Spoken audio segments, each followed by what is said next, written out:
30 frames per second versus 60 frames per second. It's a common topic of discourse online, especially whenever a new video game releases. One side argues that 60 frames per second, or FPS, should be the baseline for modern games. If a game launches below that, they say it's poorly optimized. The other side disagrees. They argue that while 60 FPS is nice, anything below that, especially 30 frames per second, isn't automatically a bad experience.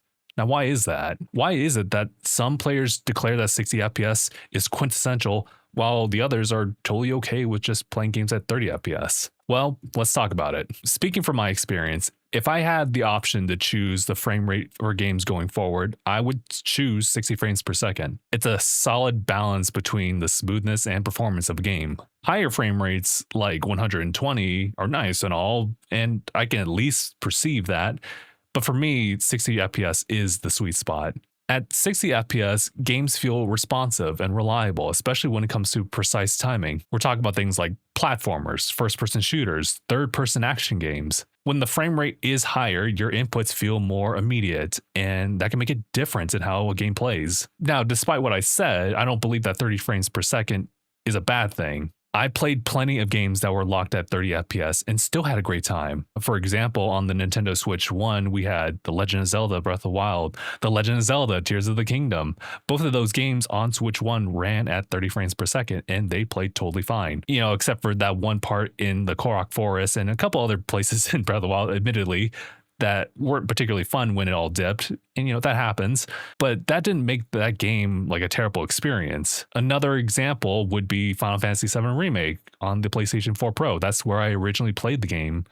That version of the game was also capped at 30 FPS, and I still rolled credits with that one and had a fantastic time with it. And this was before they announced the PlayStation 5 version with the whole intermission DLC and updated the entire game at 60 FPS. But my experience with the original wasn't diminished just because I was playing it at 30. So what I'm saying is that if our gaming experiences were limited at 30 FPS from the start, I honestly don't think there'd be nearly as many complaints about it as we see today. The real issue actually starts once you've experienced both frame rates side by side. When you played the same game or similar games at 30 FPS and then 60 FPS, you start to notice the difference. At some point, you might end up with the same perspective as I have today. That'd be, once you notice how smooth 60 FPS feels, going back to 30 feels a little rough. It's not impossible to go back, but you will never feel quite the same about it. You just naturally develop a preference. If we only had the one option in frame rates, then we probably would accept it and not think much about it. But once the options exist, people just start choosing what feels better for them, what feels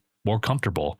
And personally, I actually like when games give us these multiple options. For example, we have a performance mode, which prioritizes frame rate. We have a graphics/quality mode, which prioritizes visuals. That way, players get to decide what matters most to them. But not everyone shares this type of perspective. Some people generally don't mind 30 FPS. And, interesting enough, some players just can't even tell the difference. So when you give them those options, it's like, what I don't... I mentioned earlier that Final Fantasy VII Remake was running at 30 FPS on the PlayStation 4 Pro, and then it got the 60 FPS upgrade when you got the PlayStation 5 version with the DLC. Well, at the time of this recording, the full version of that game recently got ports on the Xbox Series consoles as well as the Nintendo Switch 2. Here's the weird thing though. Switch 2 runs as 30 FPS capped. Why? Why cap that frame rate? Well, folks who dabble with PC gaming are familiar with building your own machines with different pieces of hardware in an attempt to push games to higher frame rates. And, they might have some insights about this phenomenon that's happening. Is it because the game wasn't optimized well for the platform? Does the hardware lack the specs necessary to run the game better than, say, another?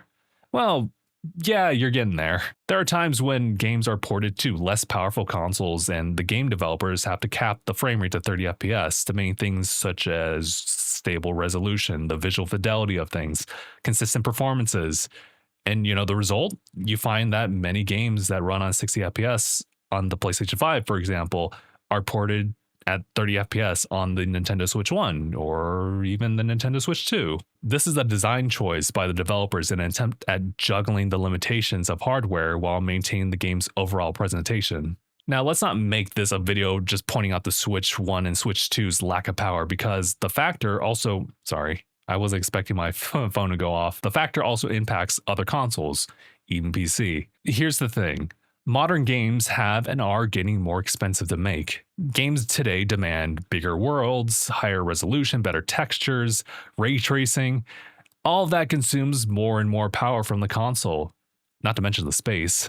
Do you remember when the PlayStation 5 and Xbox Series consoles came out? We just assumed that 60 FPS would be the standard for games going forward, right? Well, a couple years later, that started to shift, and games were no longer able to reach that baseline. That's when developers implemented different modes. Again, the quality mode focuses on higher resolution and the graphics, and then there's performance mode focusing on smooth gameplay. It's a good compromise, to be honest, and you'll probably see that cycle occur again within the next hardware generation. So at the end of the day, the debate between 30 FPS and 60 FPS exists because of a growing demand for better looking games, and the choices that game developers have to make as a result. However, the more polarizing stances that people have can be more aggressive and louder than it needs to be. Both frame rates can provide great experiences for the player. For me personally, fast-paced competitive games just work with 60 FPS. And, for less intensive or, cinematic experiences, 30 FPS can work just fine. But more importantly, in my opinion, is just simply giving players the option to choose, because the best frame rate is the one that works for you. Thank you guys so much for tuning in on this one. Tell us your experiences in the comments below. Does this stuff impact you in any sort of way? Do you have a preference? Let us know.